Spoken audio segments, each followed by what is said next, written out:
It's Sunday, Sunday, Sunday. And that means we had a UFC card last night. Pay-per-view, no less. UFC 288. Day before that, we had the ONE FC card. Gonna talk about that really briefly. Now, when I talk about ONE cards, I tend not to actually review them. Kind of, I know that's kind of a weird way to approach a review podcast, is to not review it. My reason is this.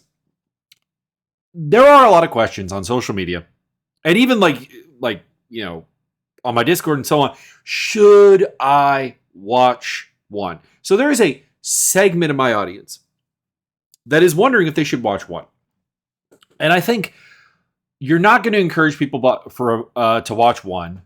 And I do want to. I've always said this. I want a market for MMA fighters. I want there to be number 2, number 3 promotions that can compete to a level with the UFC. Because to me, I've said this, the big problems with MMA right now, fighter pay specifically, fighter opportunity, is that the UFC has such a monopoly. And the only way to break that is to present alternative options. So I want people to watch ONE. And there is something you lose by watching a fight that you have already watched or already know what's going to happen. A classic example of this is I don't get a lot of pleasure from like tape study. Because, let's say there's a fighter that I want to dive deep into. I want to understand. I pull up their Tapology page. I look at their record. I pick the fights that I think are relevant. I.e. there's an opponent that I know, there's a stylistically similar matchup to the fight that they're going to have, whatever the case may be, whatever draws me to that fight. But I've looked at it, I know it's going to decision, I know it's going to be a second round knockout, I know it's going to be a submission in the third round, whatever it is. And you lose that spontaneity, that pleasure from watching a fight, not necessarily live, but a fight for the first time. And I mean, I even know that with the ONE because I didn't watch ONE live. I was streaming while ONE was live. I watched it afterwards.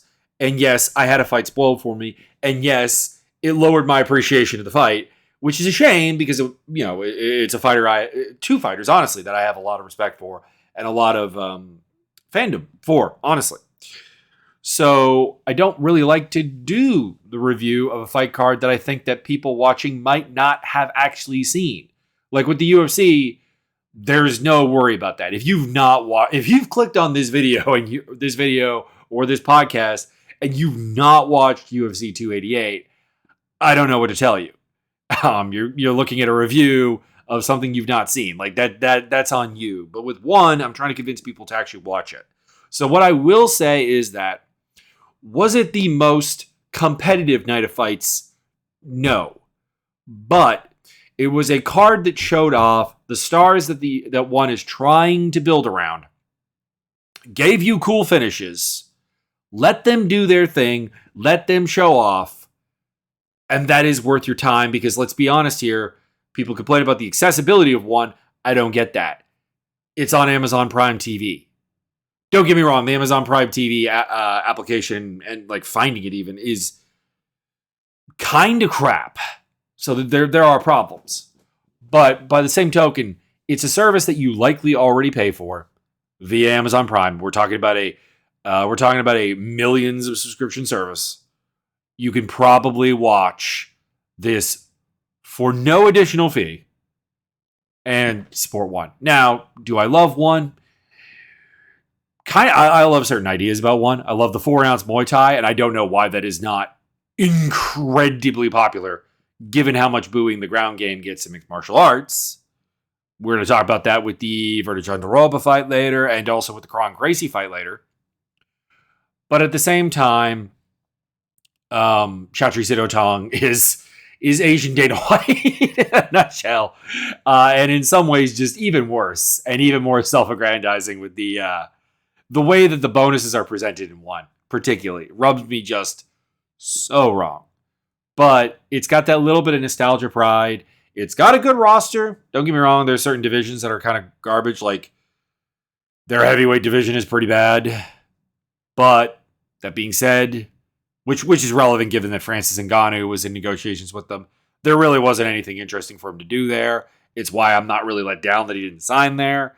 But that is, that's combat sports, period. Like if you look at kickboxing, you look at wrestling, you look at MMA, you look at anything. Heavyweight is a relatively thin pool.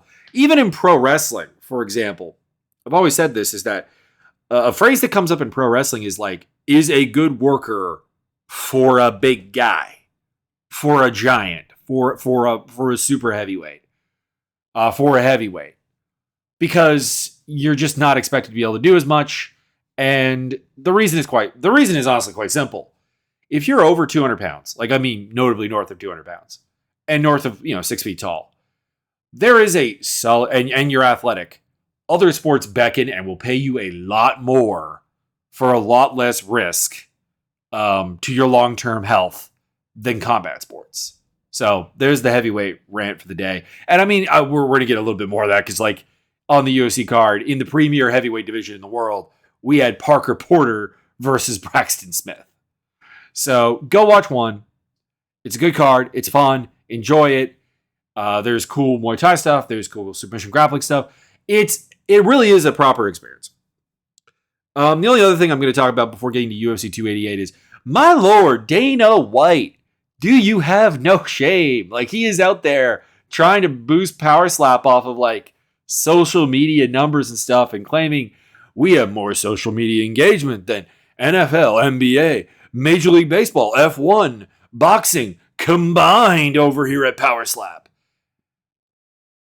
If that's true, so much of it is negative. No one is watching your product. Please stop trying. I don't know what to say. I'm not going to tell you that Power Slap is some barbaric thing or whatever, because that's a matter of taste. I don't overly care for it because, to be honest, you're not going to see a lot. I said this when Daniel Cormier had his anything can happen in Power Slap moment. Well, no, not really. You slap a guy and either they fall down or they don't. If you want anything can happen, honestly, no, there's nothing that is anything can happen. But MMA is probably your closest bet because there's just a arsenal of techniques that you probably will never see the same fight over repetitively. At least not on the same card. But at Power Slap, that's not the case. I find it boring. I find it strategically boring. And it's a massive pile of CT that you can't defend against. So I find it distasteful. If you don't find it distasteful, go ahead, enjoy it, have fun with it. But my God, do I want Dana White to stop, trying to make this into a big thing that it just isn't. It just isn't. Okay. Let's move on to UFC 288. This was a weird card for me. Weird card because the main event had this kind of haze over it of a lot of fights that to me didn't make sense. You had Henry Cejudo coming out of retirement, 3 years on the shelf to take a title fight when in a division that probably had a solidly selling title fight. I'm not a huge proponent of Aljamain Sterling or Sean O'Malley, but why was that not just made?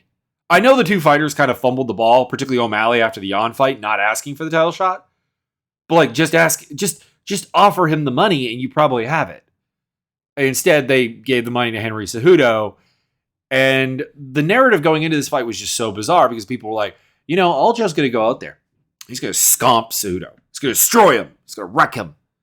And it's going to make him the greatest bantamweight of all time. It's going to prove all the haters wrong. And I didn't see how that was even remotely possible. Even before the fight, which ended in a decision, we'll talk about the fight in detail, but we got to get the narrative here. You're fighting a guy who's been retired for 3 years. And not for nothing, Henry Cejudo, actually a flyweight. You see that at the weigh-in, you see that in the fight. Sure, he's been successful at bantamweight, he's done his thing, but he's been a champion at bantamweight. But let's be honest, he's also a flyweight. He is a notably smaller fighter than Aljamain Sterling. So I didn't really think that there was much to win here for Aljo. Realistically speaking, the people who were he's going to be the best, he's going to prove that he's the greatest bantamweight of all time, these were already on his side. These were Aljo fans. I don't really see how this performance would have made any new fans or improved it, even if he had crushed them. Because I did think Cejudo looked, not as good as before. Still good. This is good. This was a solid performance in some ways from Aljo and in some ways not. But like, it was a weird fight. And then you had Kron Gracie on the main card. That's a weird fight given that he's been away for 4 years. You had this super bizarre Bilal Muhammad Gilbert Burns co-main event where like it came together really, really, really short notice, especially for a title contender fight. And to be honest, it also, having watched the fight, I think both of them were hurt. And there might be something in the conspiracy theory that they were given a lot of money extra to like do this fight, which I'm cool with. But it kind of made it weird. And it's also particularly weird because we don't have a date for the Colby Covington fight. Colby Covington is getting a title shot off of nothing, essentially losing to Usman, if we're being honest. And I mean, I guess beating George Masvidal. But you have that fight not even booked, we don't have a day, we don't have a venue, we have a champion that doesn't want that fight. It's a fight that the fans honestly don't seem to overly want. Like, there is a fan base that wants it, obviously. Like, Colby Covington has his fans. But there's a lot of anti-attention to it, and you want to set up a number one contender fight here, short notice, for a fight that probably is not going to happen until 2024? That's a weird co-main event. It's a bizarre co-main event. You have Movsar Evloev versus Diego Lopes, and that's no fault of anyone. You know, it was supposed to be trying to remember what the original fight was on that one. Hang on.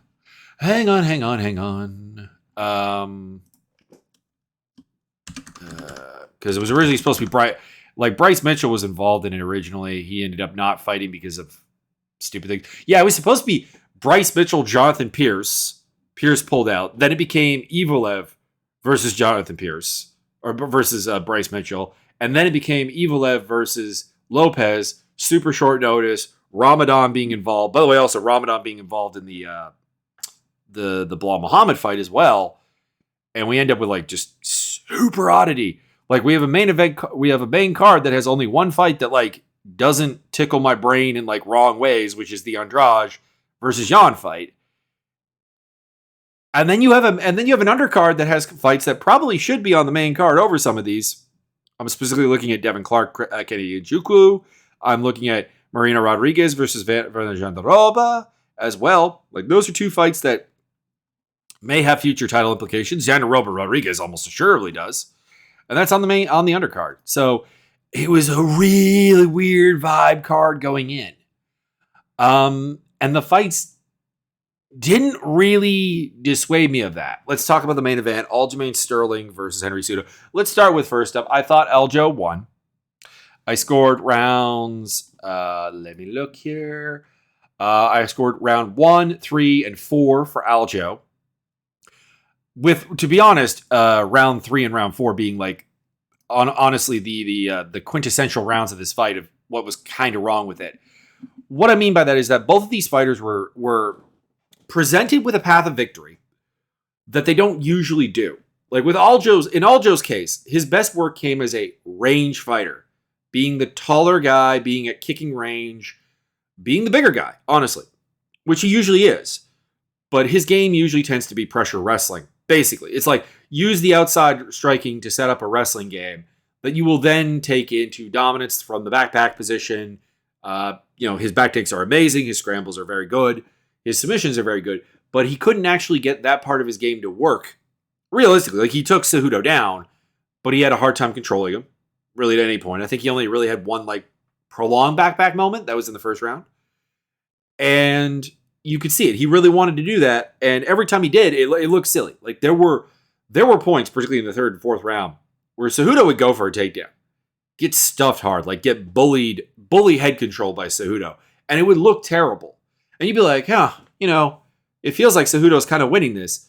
And then you realize Cejudo's not actually really landing much. Like, I think it's the third or the fourth round. It was the third round that was like a perfect example of this, where like Aljo goes 1 for 6 on takedowns, gets embarrassingly stuffed 5 times, or at least like embarrassing from an optical standpoint. But like at the same time, Cejudo's out there not doing much. Like, he lands 15 significant strikes.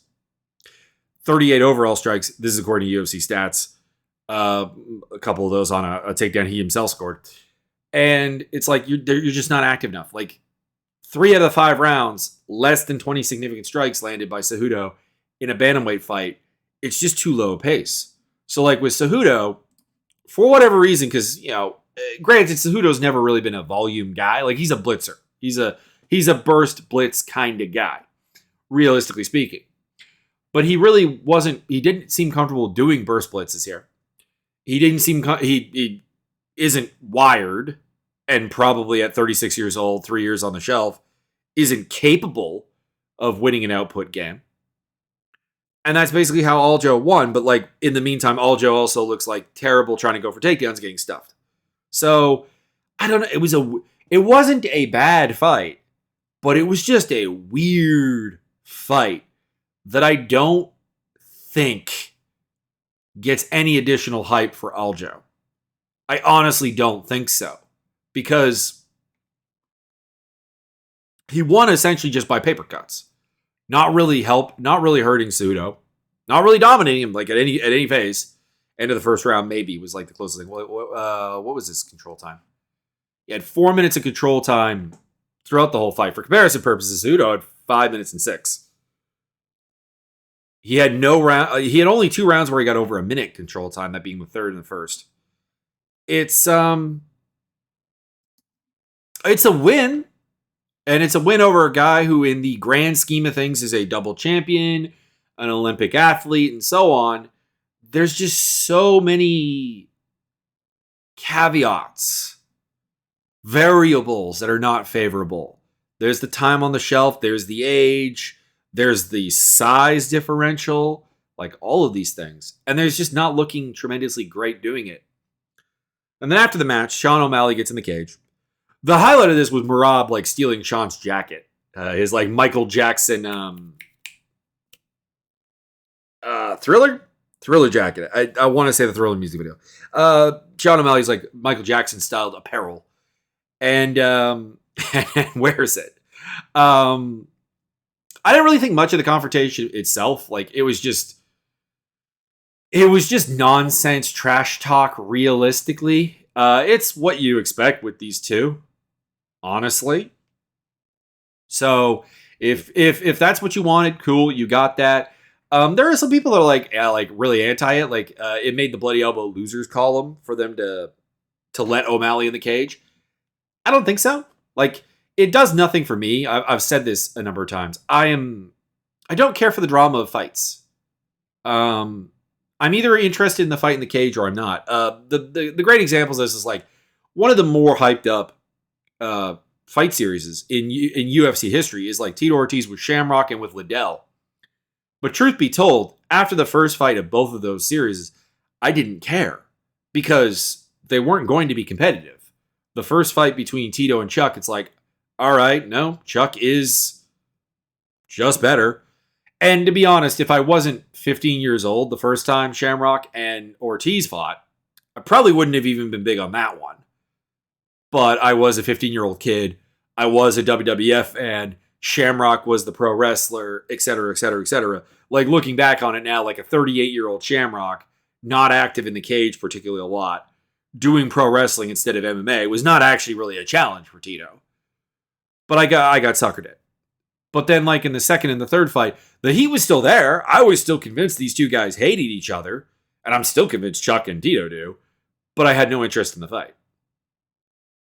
It's the same with like Chael Sonnen, Anderson Silva, another example of that. You know, Chael Sonnen lit the world on fire with his gift of gab and like the drama and the pro wrestling shtick, basically, that he brought to it. I didn't really care for it much. This is MMA. I'm here for like really good fights. You can get me incredibly interested with just a really compelling matchup. But I get that I'm weird and that people are going to get into the hype. Maybe it happens. I don't know. It could also just be that like I really don't like Sean O'Malley. And I don't overly like Aljamain Sterling. So you end up with me like having no rooting interest in this. But that's where we're going next. I have no idea what Cejudo does. He could retire again. He could go up to featherweight. He could fight bantamweight again. I don't really think he'd be interested in doing flyweight. I guess that would be the one thing that isn't on the table, but I have no idea. So normally I have a nice opponent coming up, but I have nothing for that one. Bilal Muhammad, Gilbert Burns. This was not a very good fight. It was Bilal Muhammad out voluming a guy who clearly either hurt his shoulder before the fight, maybe, or during the fight, I believe, on the takedown attempt they had in the first round. It might have been the second round, first or second round. And Burns basically fighting without an arm, and also at one point not even knowing what round he was in, and not getting finished. Now, to be clear, there are a lot of people that are ragging on Bilal for not finishing him. I'm not going to do that. Bilal just isn't really he's not a big power striker. He goes out there, he wins, he's got a title shot on the line, and you do your thing. And it's not like the TJ Aljamain Sterling fight where it was so obvious that TJ Dillashaw was injured. So obvious. I don't know if I would like to know when Bilal kind of figured out that he was hurt. I don't know. But it's not like Bilal's going to abandon what's working to go and get a finish when he's, in theory, again, and I wouldn't count on this if I were him, but in theory has a guaranteed title shot if he wins. And also, Ramadan coming in from a high point. I think he came in 195 on the cut down, which isn't an extreme number, but it's more than Bilal usually does. It's heavier than anytime you're heavier than what you're normally doing, it's going to be a bit harder. And he went out there and he put on a Bilal Muhammad performance. It's not going to win anyone over that isn't already won over. But my guy has earned a title shot. He's kind of the modern age John Fitch, unfortunately. There's not... someone was trying to do this. They were trying to compare Usman to John Fitch, which I disagreed with. Full stop. If we're going with a GSP era welterweight comparison, Usman is the Josh Koscheck. Athletic, knows how to strike, kind of. But it's a little bit clunky at the same time. With a really good wrestling game on top of it. With the athletic upside, Fitch is more the Bilal Muhammad, or even the Colby Covington, where it's you're just making this up. You're making up the athletic gap that you are facing with pure hard work, determination, and volume. And I respect the hell out of that. It's never going to be super pretty. That's just not the fighter he is. But he's a guy who, despite the fact that I have picked against him repeatedly, I picked against him here. He'll come out there and he will show you stuff and bring things to the table. And I don't have a lot of nice things to say about the fight, but God, it's congratulations. Congratulations on the long climb to Bilal Muhammad. I really, really hope he gets that title shot. That's what he should get. So he should get the winner of Leon Colby, or preferably Colby gets hurt and he gets the shot against Leon just way quicker. I have nothing for Burns' next opponent because it looks like his shoulder's pretty jacked. Also, I didn't even mention this. Bilal Muhammad, there was a lot of speculation, had an injured ankle coming into this. I don't think it really showed up in the fight terribly well. He was switching stances. He looked good, looked confident on his feet. So I don't think that's really a problem. But, that's also another thing to throw into the equation. Xiaonan, though. Oh, whoa. I'm talking about two winners that were not impressive. Xiaonan, welcome to I said in my brief breakdown of this fight that Yan wasn't in that special category of fighters I would pick to beat Andrade. I'm not going to pretend that she heard that, but she definitely decided that she was. Oh my, no, this was a masterclass from Xiaonan, finishing Andrade, making her look just plain silly. The footwork was good. The defense looked slick. The offense was there. This is an upgraded version of Xiaonan, and I am excited for it. I am so excited for it. I wish I had a better opponent for her than Verna Jandiroba, who won earlier in the night. But women's strawweight's in this kind of weird place where, I don't really know what Carla's doing. I don't really know what Rose is doing. I don't really know what we're doing for a title shot, but it probably should be Amanda Lemos, so I'm not booking for Lemos or for Weili Zhang. And the UFC probably still wants to stick Mackenzie Dern somewhere in here. It's a bit of a weird place. It's the flagship division of women's MMA. It is the deepest. It is the most talented. It is the most fun. And Xiaonan Yan has just become a reason for that to be even more the case. So I am sad that I have to go with Jandaroba. If you've got a better idea, please let me know. Please, because that doesn't feel like a big enough fight. And for Andrade, all of that nice things I said about Xiaonan Yan, I do want to say, Andrade did look very, very flat. Now, that could be that she was confused by the movement of Yan, didn't have the answers. She never really does. Like, she is not a tremendously cerebral fighter. She is a very physical brute fighter.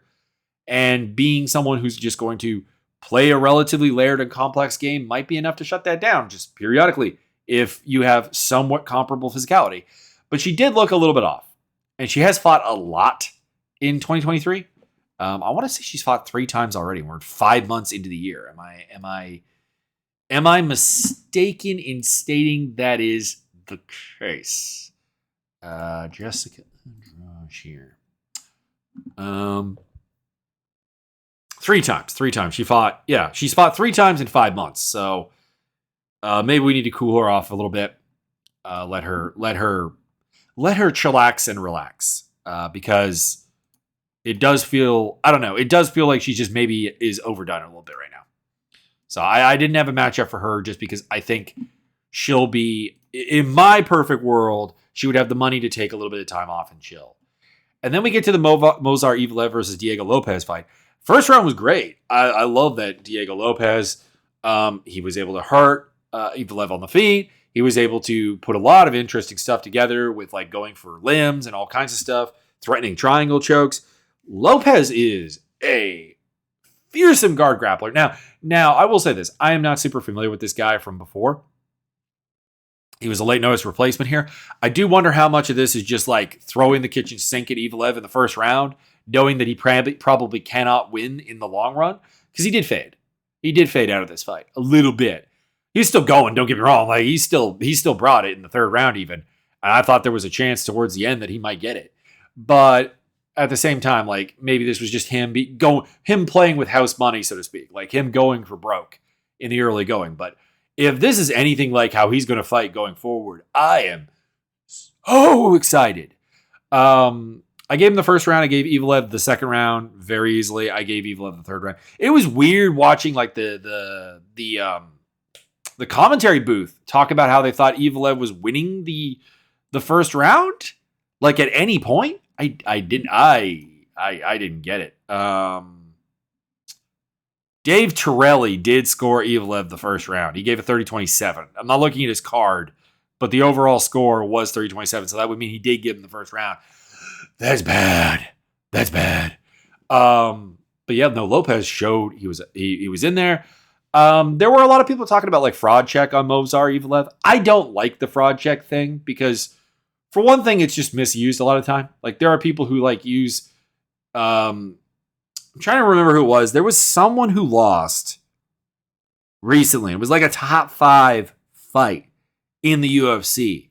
And for the life of me, I can't remember who it was. Damn it. I'm frustrated. I'm a little frustrated not remembering, but there was someone who lost like a big elite level, like main card fight. And people were like yelling fraud check. And it's like, what do you mean fraud check?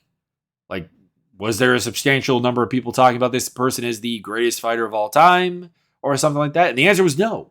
So like, how can you get fraud check losing the top 5? So like, that's an example of like just terrible usage of the term. In this fight, I just cut Evloev a lot of slack. He took this on short notice himself. I think 3 weeks. I believe like 3 weeks out. He took the fight with Bryce Mitchell. Then Mitchell pulls out. He gets a new opponent in Lopes. Probably couldn't scout him all that well. Coming off of Ramadan, I just think that this was like a perfect storm of things to make Evloev look bad. I can't remember what fight it was, but like Khabib Nurmagomedov had something similar to this, like back in the day, where like he took a short notice fight off of Ramadan and so on, and like just didn't look very good, and then went on to like still be an undefeated like champion. That could exactly be what we're looking at here, honestly. So like I thought Lopes looked good. I thought Evloev did not look great. I do have some questions I didn't have before for Evelev, obviously. Like, I'm not excusing this entirely, but, I still think, he's got a bright future ahead of him, and that everything he's done up until now still stands on its own, that this is a bright, strong, methodical fighter that just kind of met a chaotic opponent who was playing with house money on short notice and less than ideal circumstances. That's what I think. But Evelev got the victory. Good for him. For next opponents. Excuse me. I don't know why, but like Sadiq Youssef versus Evelev actually seems like a really fun idea. And then Lopez versus Josh Kulibau. I kind of want something bigger for Josh Kulibau, unfortunately, but like I do think that's just a super fun fight to me. Kron Gracie versus Charles Jourdain. The less said about this fight, the better. Kron resorted to pulling guard and being able to do essentially nothing and getting lit up on the feet. And it looked like a Gracie fight. That's kind of my only thing is like, the only thing is I don't understand why anyone is surprised. I didn't think it would be this bad because I thought Kron was at least like semi-serious about, his striking and stuff. But yeah, no, when a Gracie fights, you're going to get an outdated mode. Like, there isn't really an exception to this. Like, Hodge Gracie, when he fought MMA, was behind the times. Henzo and Hyen were a little bit up on the times, but, like, Royce Gracie and Henzo came back to the UFC and lost horribly to Matt Hughes. This is what you get. They're a proud family that still... And you can see it. Kron's talking about how MMA is broken and misshapen and should go essentially back to the 1990s. I don't know why you would expect forward-thinking adaptability from a guy talking like that. For Charles Jourdain, win or lose versus Daniel Pineda, I want to see him fight Bruce Leroy. And for Kron, I don't care. It's not that I think he should be cut or whatever. It's just that I think almost a lot of fights look the same. So, I don't have anything. Matt Frevola impressed the crap out of me, though, on the undercard.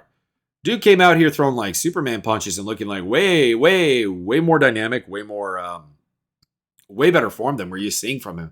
He's upgraded. So, like, we talked about Xiaonan upgrading. Matt Frevola did the same and got the victory here over Drew Dober. Put him down. Called out Paddy Pimblett afterwards. I have no problem with that fight, but it's not my pick. I want Paddy Pimblett versus Renato Moicano. That's what I want. That is the fight.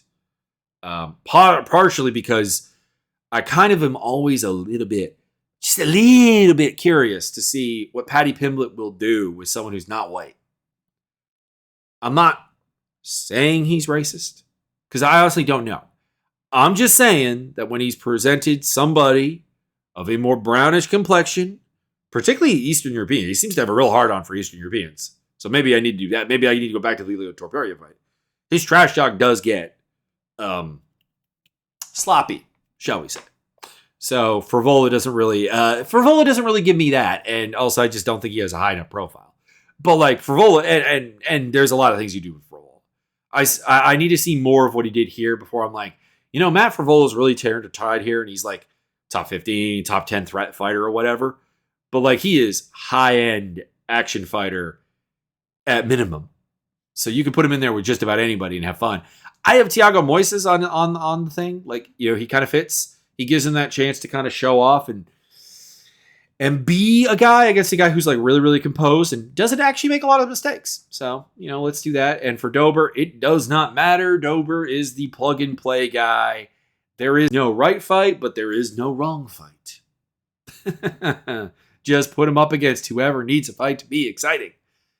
Devin Clark versus Kennedy Nchukwu. I thought Clark won the first round just basically based on the fact that he hurt Kennedy. I thought worse. They both hurt each other. Kennedy got clipped with a bit of an overhand hook coming in, got hurt, got put up against cage, got beat on for a bit, and then managed to reverse Clark and then do kind of the same thing to him, landing elbow. Repetitively, Clark was maybe slighted by the bell, but I just thought that Clark was closer to getting the finish than Kennedy is. Doesn't really matter because in the second round, Clark comes out, ends up shooting for a takedown, gets caught in a guillotine choke, does the Brazilian tap, or maybe not, I don't know. He reached up to like Kennedy's thigh. Maybe it was for a tap. Maybe it was to push off. I don't know. And then he gets choked out. So like it doesn't matter either way. He ends up getting finished. Kennedy gets another big win. Now the only thing I will say in problem of Kennedy's performance is he did get caught by a notably predictable and not very good striker in Devin Clark. And this is something he has done. It is something that has happened to him a couple of times. The one thing I will say is he does seem to know it. Like in his post-fight, he talked about, number one, he talked about how his mom died either shortly after the Ion Cutelaba fight. And that's very sad. Prayers, thoughts, good vibes, whatever you want to throw it at Kennedy Njoku. Because that's hard. That's hard. But he also did talk about how, like, I've got to work on my defense. My coaches are always like, you're slipping, you know better than this, and so on. So he has recognition of the problem. He's developing skills. He is actually quite physical. He's in a division where, like, yeah, there's not a ton of depth of technique. I mean, Yuri Prohaska and Jamal Hill are the champions here. And they are no one's idea of, like, deep technical textbook technique. So, still a potentially bright future. He seems to know, and hopefully he fixes those flaws. The next opponent I have from is Ryan Spawn. Very similar fighter. And Devin Clark, Nick Negamariano, which is also a very similar fighter fight. Chaos Williams versus Rolando Bedoya. I got a little bit of slack for or crap on Twitter for scoring this 30-27 Williams. And to be clear, I actually do agree. I've done a rewatch of the fight, and I changed my mind. The third round was Bedoya's. But here's the thing. People were like talking about Bedoya 30-27. People were not even like just like giving me crap for like scoring all 3 rounds for Chaos Williams. They were after me for like scoring it for him, period. Here's the thing. Outside of the third round, where Bedoya landed 65 strikes, 47. By the way, I was talking about output in the bantamweight. This is a welterweight title fight. And they landed over 35 strikes a round, significant strikes per round between the two of them. Like that's what I mean when I say volume. Outside of that round, Williams and Bedoya landed about the same for the first 2 rounds. 44-44 and 40-39. In Bedoya's favor in the other one. Here's the thing. You cannot discard the fact that Chaos Williams did land some clean shots and throws very, very hard. If you're going to beat Chaos Williams, and this goes for anyone, this is not just a Bedoya thing, you are either going to have to visibly stagger and hurt him. There were some clean lands from Bedoya, but like it didn't seem to really slow Williams. If you are going to beat him, you're either going to have to finish him, you're going to have to significantly hurt him, or you are going to have to outpace him because, like, for a power striker, Chaos Williams puts on a hell of a pace. And, like, dude is loaded up on every strike. And, like, the only good things I can say about his style are that he is a power pace striker that somehow keeps it up for 15 minutes and is fairly durable. Like, that is it.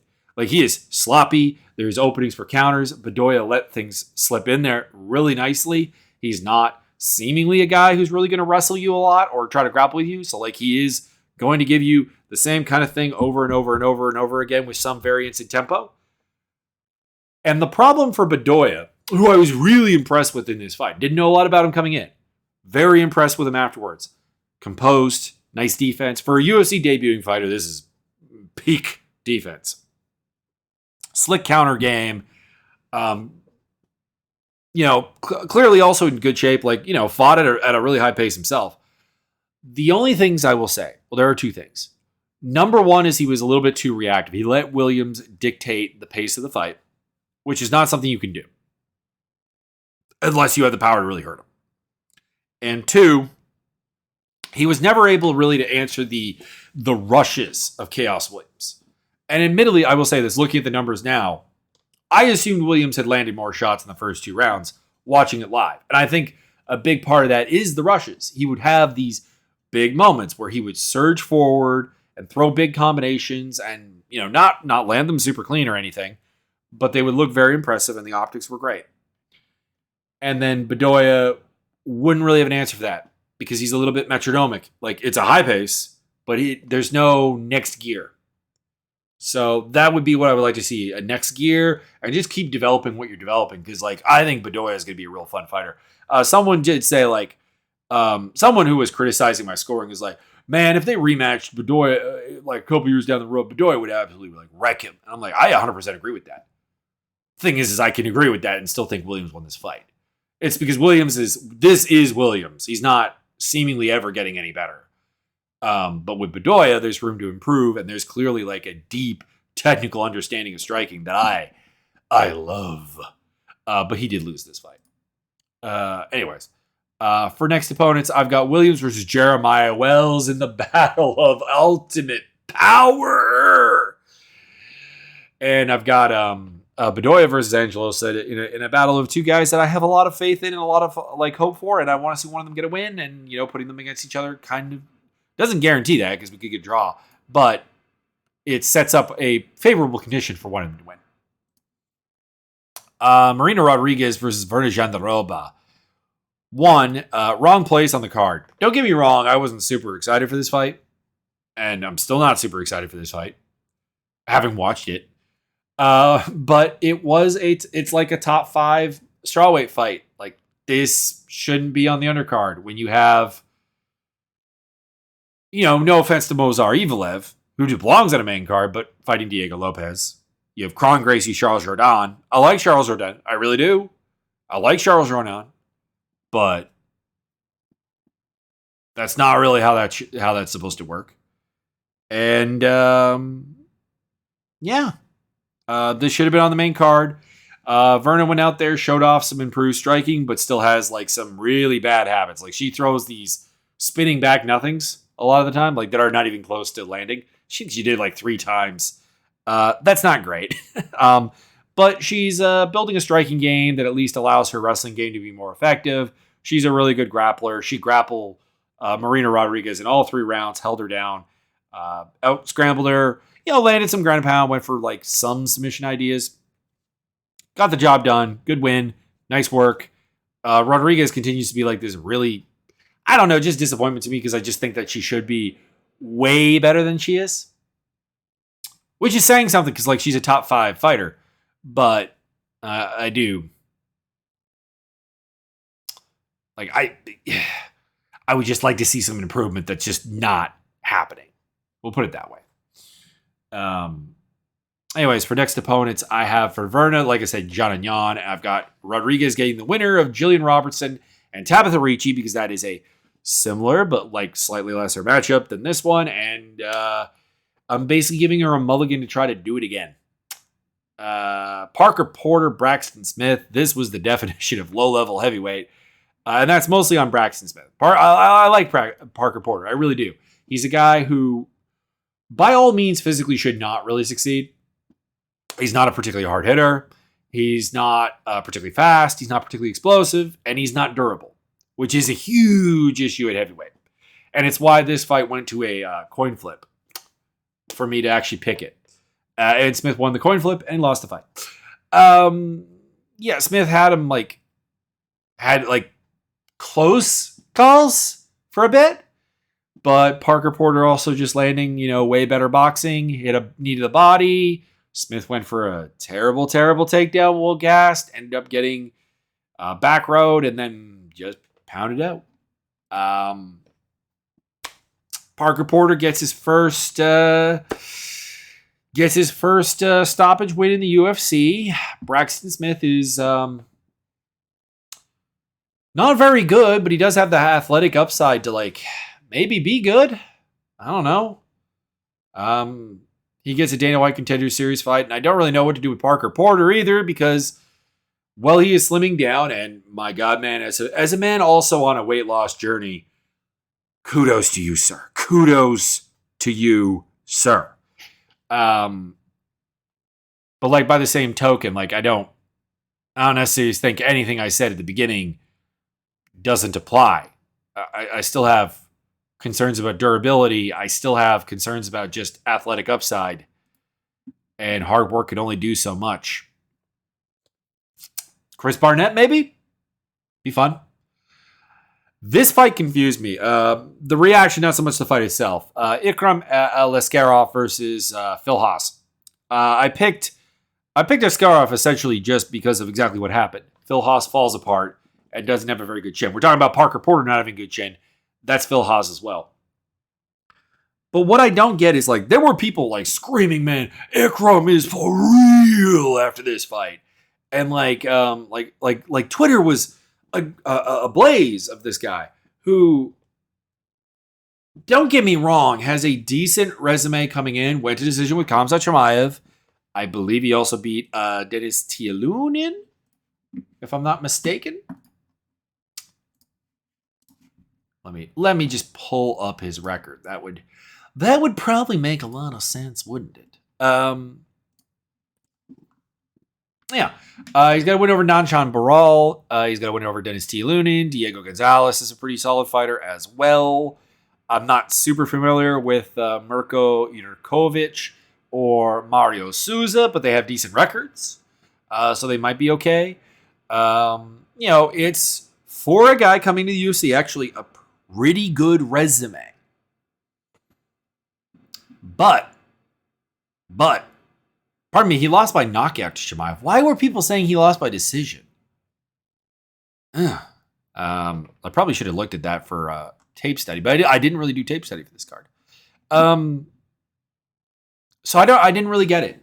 I didn't really get the hype train because realistically, what he did was basically what Julian Marquez did against Haas, which is get beat up for a bit and then win when you decide you've had enough of getting your butt kicked, and that realistically Haas is a glass cannon.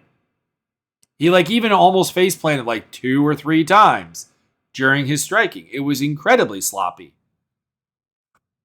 To be clear, I am not saying that Aliskerov is not going to be a good fighter.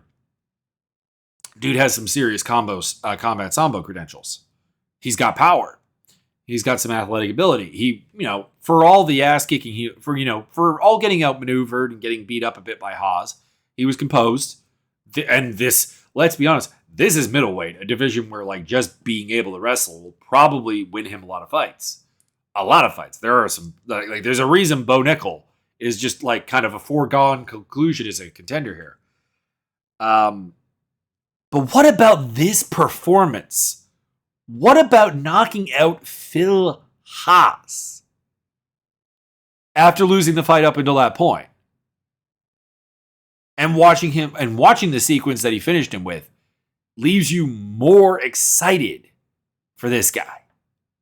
It's not if you were excited coming in, all right, maybe this doesn't discourage you. He still won.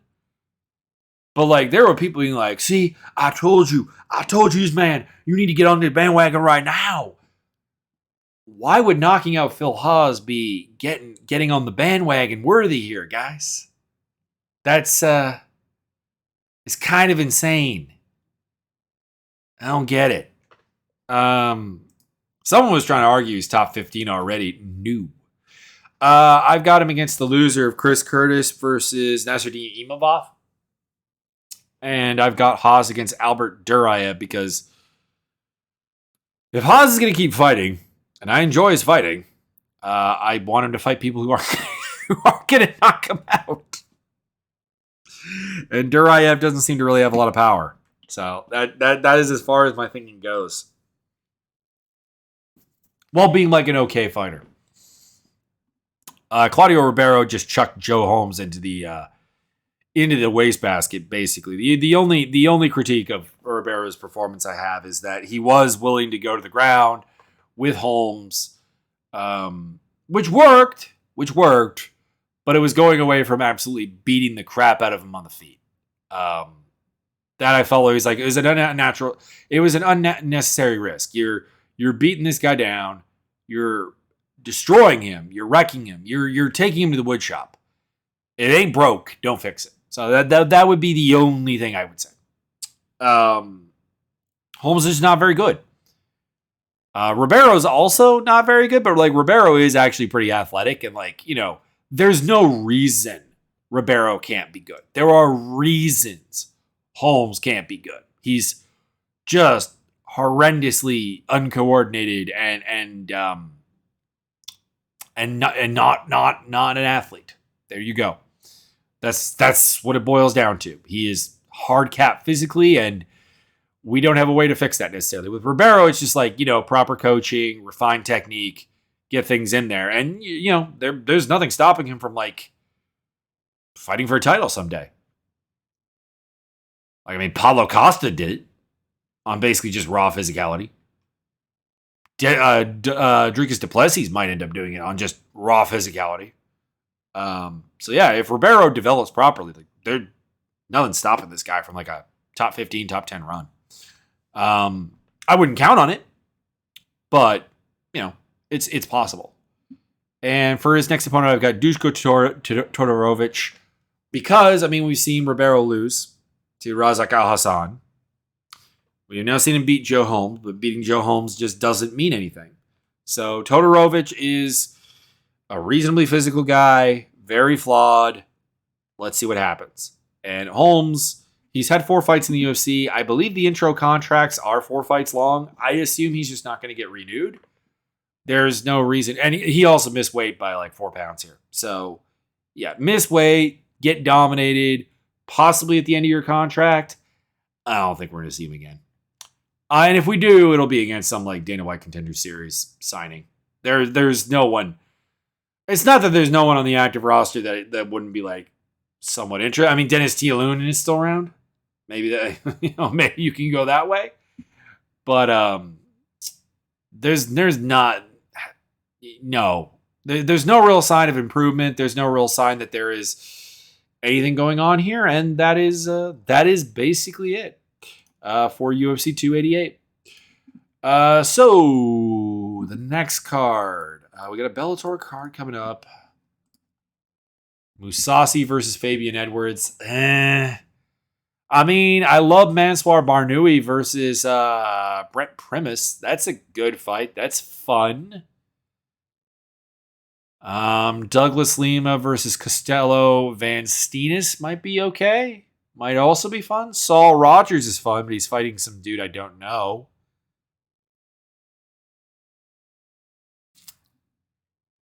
Not great. Hey, Oliver Enkamp versus Luka Paklit. Okay, why is Denise Keelholtz so far down the card? Brett Johns is way down the card. What are you doing?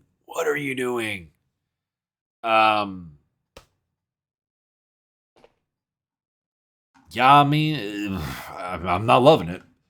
It's kind of a one-fight card. And then on the UFC side of things, Rosenstruck versus Jelton Almeida is a little bit interesting. Anthony Smith, Johnny Walker could be fun. Daniel Rodriguez, Ian Machado, Gary could be fun.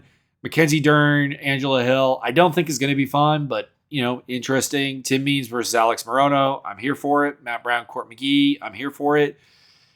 I don't really know why we're doing Carl Williams versus Chase Sherman. Why? Is it just because the bout got canceled and we really need to do that fight? I wasn't excited for it then. Douglas De Silva de Andrade, Corey Stamen, Carlos Ulberg versus Io Porteria.